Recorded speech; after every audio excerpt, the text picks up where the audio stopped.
High above a fringe of reeds, dusk folds the marsh into soft shadow. A single throat sounds, a low, resonant boom that seems to come from the water itself. It's not thunder. It's not the wind.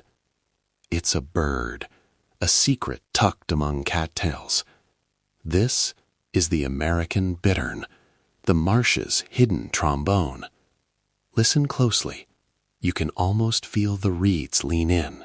The American bittern, or Botaris lentiginosus, lives where slow water and tall vegetation meet, fresh marshes, reed beds, and sedge flax across much of North America. Imagine tunnels of green and gold, sunlight slicing through stalks, and a hush that makes every small movement mean something. Bitterns move through those reed corridors like a thought, unseen, deliberate, shaped by their place. Life begins quietly here. Nests sit low and sheltered in emergent plants, carefully woven platforms of reeds cradling a small clutch. When eggs are laid, the marsh narrows its attention. Parents take turns keeping the eggs warm, shading them beneath a canopy of stems. Chicks hatch into a world of whispers and careful feeding, utterly dependent on adults who must balance patience with constant, watchful care. Growing up in a marsh is full of quiet challenges. Storms can raise the water fast. A cold spring can make food scarce. Predators, foxes, raccoons, and opportunistic mammals patrol the edges. Yet the story here is not one of despair, but of resilience. Bittern parents adapt. The marsh reshapes paths of survival, and the young learn the patience of stalking and stillness. It's a slow education in being both hidden and alive. As adults, bitterns are masters of disguise and timing.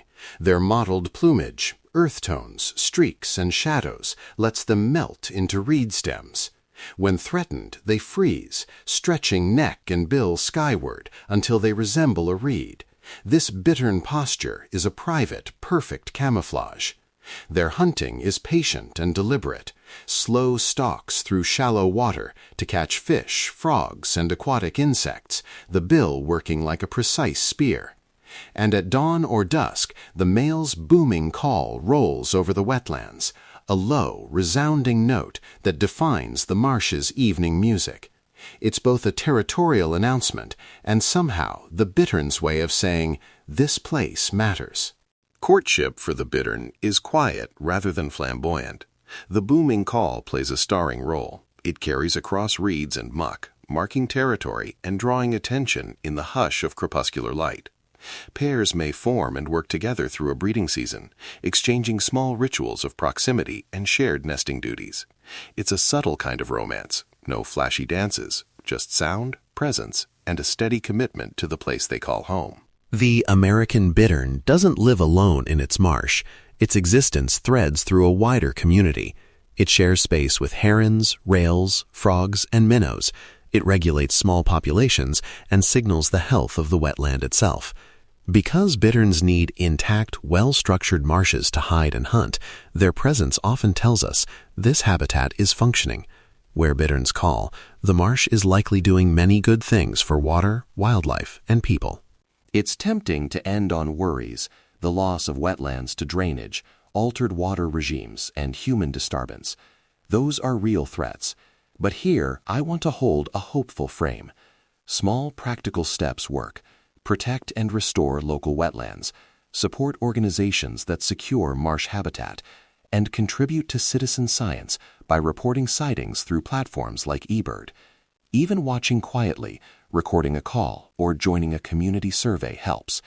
In that moment, when a low boom bends across water, and you slow to listen, we see nature's quiet wisdom, and we find ways to protect it. So we leave the bittern in its reed-woven theater, stalking, still, calling into dusk. If this story brought you a pocket of calm or a fresh curiosity for the hidden lives of marshes, I invite you to stay with Avian Tranquility. Subscribe to hear more quiet stories of birds that ask us only for our attention and a little stewardship in return. Share this episode with someone who might like a peaceful escape into the wetlands. Thank you for listening, and until next time, may you find a moment to pause and hear the small, important sounds of the natural world.